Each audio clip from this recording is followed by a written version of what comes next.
이 시간에 주시는 말씀은 계시록 2장 7절과 11절 외에 생명책이 기록된 믿음인가? 라는 제아의 말씀을 상고하는 가운데 빛의 은혜 받기를 원합니다. 사랑하는 성도 여러분, 여러분의 선택한 이 땅의 삶은 생명책에 기록된 삶을 살고 계시는지요? 예수님을 믿고 섬기는 모든 사람들이 구원을 받으면 그렇지만 최후의 심판대 앞에 놓인 생명책에 우리의 한평생 살아온 세상에서의 믿음의 삶이 어떻게 기록될 것인지 초미의 관심을 갖고 믿음 생활을 해야 후회 없는 날을 맞게 될 것입니다. 왜냐하면 천국과 지옥행, 우리가 선택한 믿음 생활로 그 결과가 나타나기 때문입니다. 그 선택의 결과가 어떠하든지 히브리서 9장 27절에 기록하기를 죽는 것은 사람에게 정한 것이요 그 후에는 심판이 있으리라는 말씀입니다.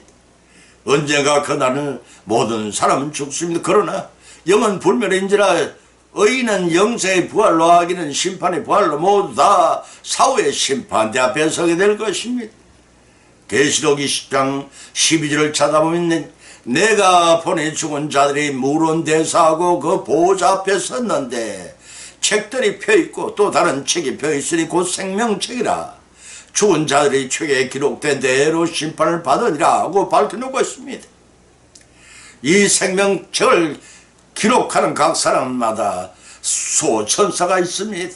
사람이 죽으면 지위 고하 빈부 귀천 관계없이 누구나 다 최후의 심판 앞에 설 때를 대비하여 한평생 행한 대로 수호천사가 낱낱이 기록한 생명책의 기록을 근거로 하여 최후의 심판을 받게 되는 것입니다. 하나님께서 성도들이 일평생의 삶을 수호천사로 하여금 생명책이 낱낱이 기록해 하시는 목적은 본향으로 돌아갈 차를 선별을 하시기 위함이십니다. 과연 그 생명책의 기록은 어떤 것인가를 세 가지 말씀을 성경의 발차의 본문으로 삼았습니다. 그 첫째는 생명과를 먹고 둘째 사망의 해를 받지 않는다는 것입니다. 두 번째는 새 이름을 받고 만국의 다스리는 권세를 받는다는 것입니다. 세 번째는 생명책의 이름이 기록되고 예수님이 신한다고 하였습니다. 이런 세 가지 본문의 말씀을 상고하는 가운데 피차의 성령님의 감동, 감화, 역사주의 민보 들을 마음을 열어주시면서 풍성한 은혜 받는 귀한 시간이 되시기를 예수님의 이름으로 간절히 축원을 드립니다. 첫 번째는 생명책에 기록된 삶은 생명과를 먹고 둘째 사망의 해를 받지 않는다고 했습니다. 계시록 2장 7절과 11절을 찾아보면 귀 있는 자는 성령이 교회들에게 하시는 말씀을 들을지어다. 이기는 그에게는 내가 하나님이 나고 있는 생명나무의 과실을 주어 먹게 하리라. 귀 있는 자는 성령이 교회들에게 하시는 말씀을 들을지어다. 이기는 자는 둘째 사망의 해를 받지 아니라고 하셨습니다. 본절 서두에 교회들에게 하시는 말씀이란 어느 교회 하나를 지칭하는 것이 아니라 우주 교회 곧 지상에 존재하는 모든 교회를 대사로 가리키는 말입니다. 또 본절에서 이기는 그에게라는 말씀 중에 이긴다는 의미는 군사용어로서 전투에서 승리를 나타낸 말입니다. 때문에 한번 이기는 것을 뜻하지 아니하고 계속적으로 이기는 것을 의미합니다. 본문의 내용은 마지막 최후까지 사탄의 유혹과 핍박에 대항해 싸운 군사처럼 비장한 각오와 자세로 이겨야 할 것을 의미합니다. 데살로니가 전서 5장 8절과 디모데후서 2장 3절 4절의 말씀이 따라서 본문은 이기는 자에게 약속하신 말씀은 곧 교회 시대 모든 성도들에게 주신 것입니다. 교회 시대란 오늘날 우리 교회들이 살아간 광야 교회 시대를 일컫는 말입니다. 본절에서 이긴다는 것은 육신의 정욕과 안목의 정욕과 이생의 자랑과 마귀와 세상과 거칠고 살아가는 환경을 인내로 사랑으로 승리한다는 말입니다. 보면 7절 중반절에 하나니 낙원 헬라어 파라데이소서라는 말은 공원 또는 정원이라는 뜻을 페르시아어에서 유래된 말입니다. 이는 신약 성경의 음부와 반대되는 개념으로서 의인이 죽은 이후에 그 영혼이 가는 곳으로 이해됩니다. 이곳은 장차 예수님 재림시 생명의 생명의 부활을 하게 되기까지 죽은 자 성부가 일시적으로 머무는 중간 처소라고 할 것입니다. 누가복음 23장 42절 43절에서 같이 처형당하는 행악자 중 하나가 당신의 나라에 임하실 때 나를 생각하소서라는 말에 예수님께 대답하시기를 내가 진실로 네게 이르노니 오늘 네가 나와 함께 낙원에 있으리라 하셨는데 그 낙원을 가리킵니다.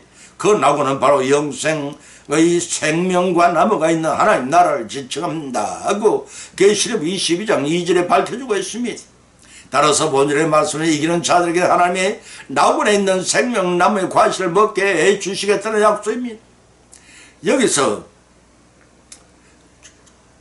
중요한 사실은 성도들 스스로가 이기는 것이 아니요 성인들만 이긴 자가 아니라 성령님의 감동, 감화, 역사하심을 믿어 예수님께 주시는 은혜의 선물이라는 점입니다. 따라서 이기는 자의 생명과를 먹게 해주시겠다는 의미는 생명나무이신 예수님의 생명인 영원한 생명, 곧 영생을 누릴 수 있는 생명과를 먹게 해주시겠다는 것입니다.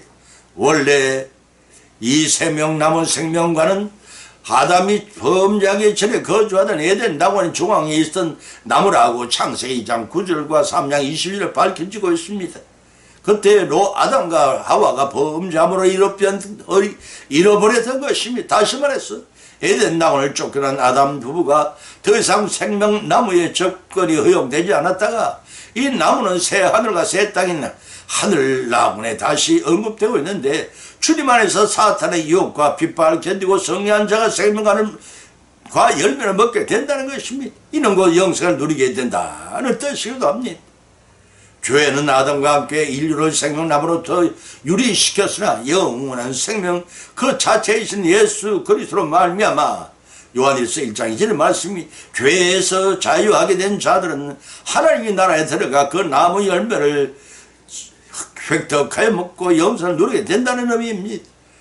또 본문 11절에 이기는 자란 둘째 사망의 해를 받지 아니하리라고 하였습니다. 둘째 사망의 해란 육신의 죽음을 가리키는 것이 아니라 하나님의 최후의 심판을 받아 영벌에 처하게 되는 것을 가리킵니다. 따라서 둘째 사망의 해란 예수 그리스도를 믿지 않는 악한 자들이 영원히 거하게 될 불못에 들어가는 저주를 의미한다고 계시록 20장 14절 밝히고 있기 때문에 둘째 사망의 해를 받지 아니하리라는 말씀은 지옥의 영벌을 받는 하나님의 죄의 심판을 받지 않는다는 말입니다. 여기서 주의해야 할 것은 대환란을 면제받고 휴거되는 성도들인 이긴 자는 대환란 때 불못 곧 무주개로서 나온 악령들에게 괴로움을 당하지 않는 것을 말하기도 합니다. 인간의 육신은 죽음으로 첫째 사망을 맞이하고 그 다음으로 영원한 죽음을 맛보는 심판에 처해질 운명에 놓이는 존재들입니다. 히브리서 9장 27일 말씀입니다. 그렇지만 그리스도 안에서 승리하는 자는 영원의 죽는 죽음의 해를 입지 않고 영생에 이르게 된다는 사실을 믿고 이를 성취해 누리시는 우리 모두의 믿음 생활이 되시기를 예수님 이름으로 간절히 축원을 드립니다. 두 번째는 생명책에 기록되면 새 이름을 받고 만국을 다스리는 권세를 받는다고 했습니다. 계시록 2장 17절과 26절을 다음 기록하기를 귀에 있는 자는 성령이 교회들에게 하시는 말씀 드릴지어다. 이기는 그에게는 내가 감추었던 만나를 주고 또 흰돌을 줄 텐데 그 돌 위에 새 이름을 기록한 것이 나니 받는 자밖에는 그 이름을 아는 사람이 없느니라. 그가 철저한 권세를 저희를 다스려 질그럽게 드린 것 같이 하리라. 나도 내 아버지께 받은 것이 그러하니라 하고 하셨습니다. 본문 17절에서는 감추었던 만나와 흰돌에 새긴 새 이름에 관해서 언급하고 있으니 먼저 감추었던 만나란 출애굽한 이스라엘 백성들이 40일 동안 광야에서 생활을 할 때 밤마다 함께 이슬처럼 내려 먹여 주신 만나입니다. 그것을 기념하기 위하여 한 호멜을 주의 항아리에 넣어 벚괴와 쌍난 지팡이와 함께 지정소에 간직하였습니다. 그런데 바벨론은 침공을 받아 예루살렘이 멸망당할 때 은밀하게 보관되어졌습니다. 메시아가 도래하시면 그 만나가 다시 공개된다는 전설의 근거에 기록된 말씀입니다. 그러나 본문은 참된 만나가 되시며 생명의 양식이 되시는 예수 그리스도를 염두에 두고 하신 말씀인 것입니다. 또 흰 돌 위에 새 이름을 기록한 것이란 일반적으로는 천국에 관련해 사용되는 용어입니다. 일단의 학자들은 힌두를 당시의 재판책에서 무죄를 증명해주는 상징물 뱅크레케이크라고 주장하기도 합니다. 그러나 여러 학설이 있습니다.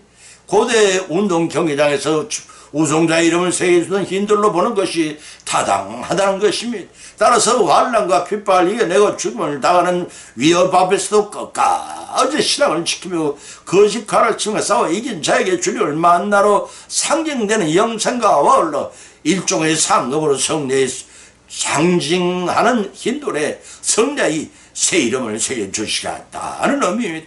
원죄를 말미에서 받는 자들 밖에는 그 이름을 알 사람이 없다는 뜻은 하나님과 구원받은 자의 문제이기 때문에 결코 다른 사람이 개입할 수 없다는 뜻입니다.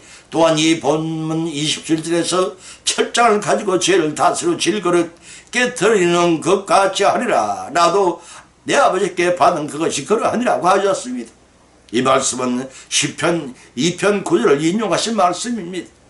철장으로 질그릇을 깨뜨린다는 것은 아무도 대적할 수 없는 절대 통치권과 심판의 권능을 행사하는 것을 말합니다. 이런 것까지 신앙의 정절과 예수 그리스도 사랑을 지키고 행한 자는 만국을 다스리는 주님의 권세에 참여하여 악을 행하며 악으로 핍박하는 자들을 마치 철장으로 질그릇 깨뜨리듯이 쳐서 굴복시키게 될 것을 주님께서 약속해 주시고 계십니다.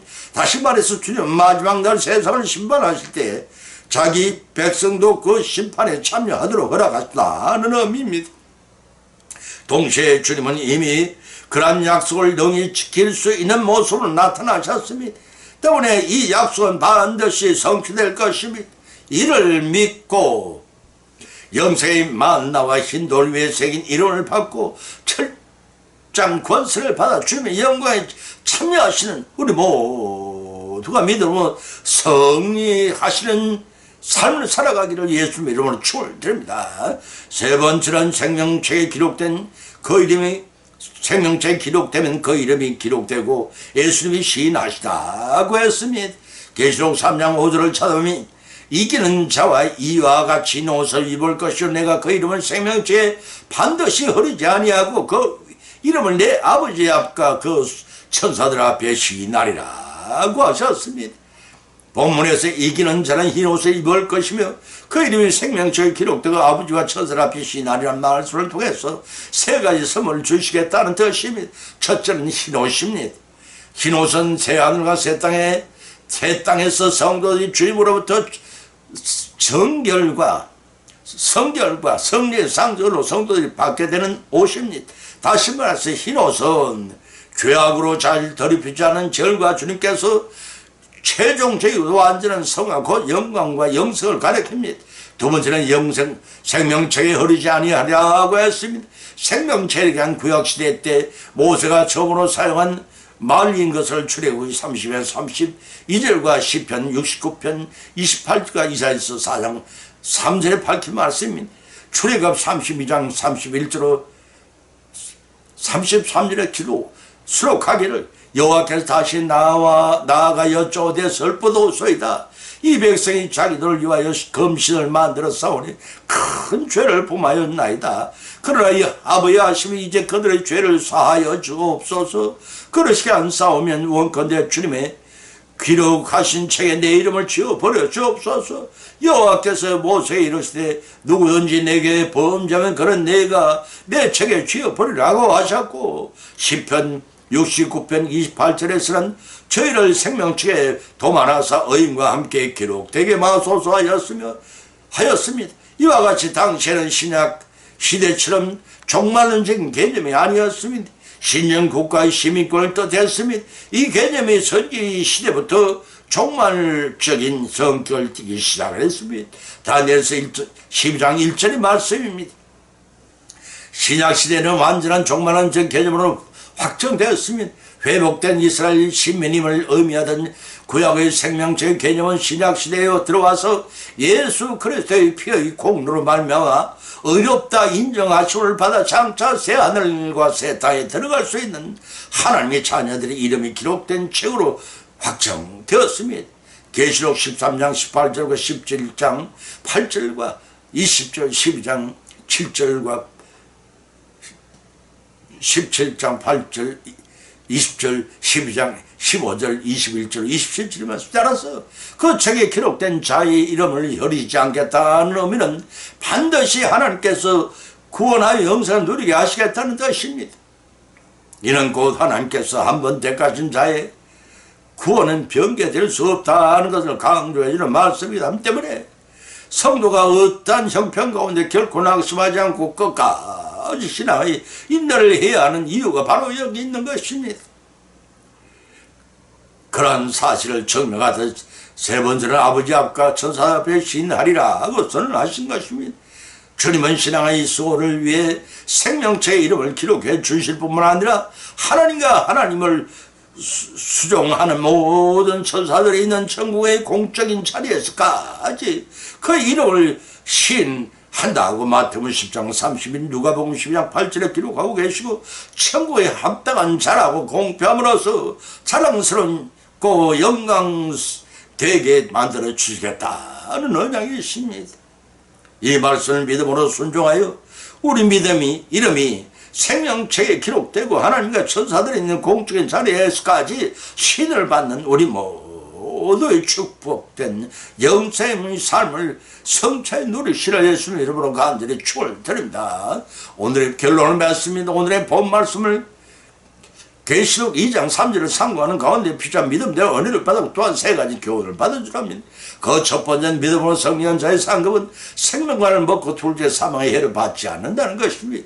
두 번째는 믿음으로 순종한 자의 상급은 그 세력을 받고 만국을 다스리는 권세를 받는다는 것입니다.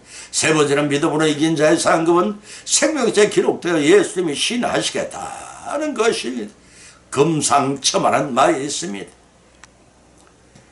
비단 이불 속이란 뜻입니다. 세상에 사는 동안 나의 한평생 믿음 생활이 최후의 심판답에 놓인 생명에 기록된 삶을 살아야 않겠냐는 것입니다. 세 가지 교훈을 받은 것을 걷지 말고 지속적인 손조로 끝까지 인내하여 내 이름이 생명체에 기록된 축복을 받고 누리시는 길을 예수님의 이름으로 간절히 축원합니다. 찬송가 436장을 올리겠습니다.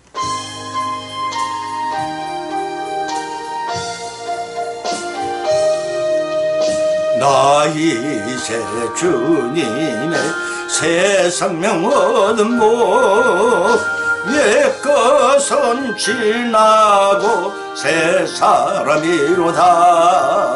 그 생명 내 맘에 강같이 흐르고 그 사랑 내게서 해같이 빛난다.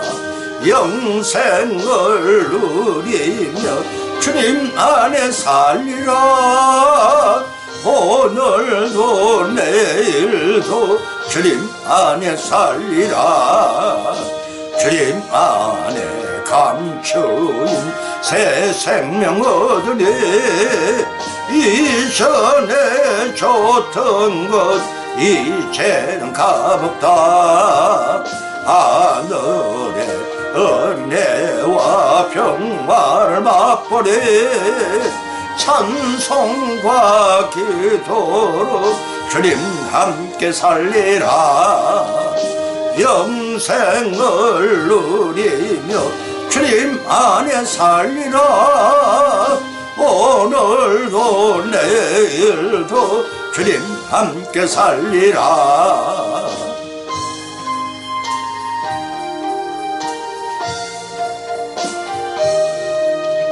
산천도 초목도 새 것이 되었고 죄인도 원수도 친구로 변한다.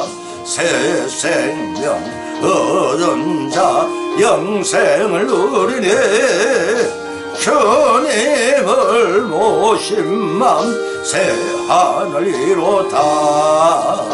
영생을 누리며 주님 안에 살리라. 오늘도 내일도 주님 함께 살리라. 주님 따라가는 길 험하고 명거라도 산성을 부르며 뒤따라가리라. 나 주님을 모시고 영원히 살리라. 날마다 섬기며 주님 함께 살리라. 영생을 누리며 주님 안에 살리라. 오늘도 내일도 주님 함께 살리라. 아멘.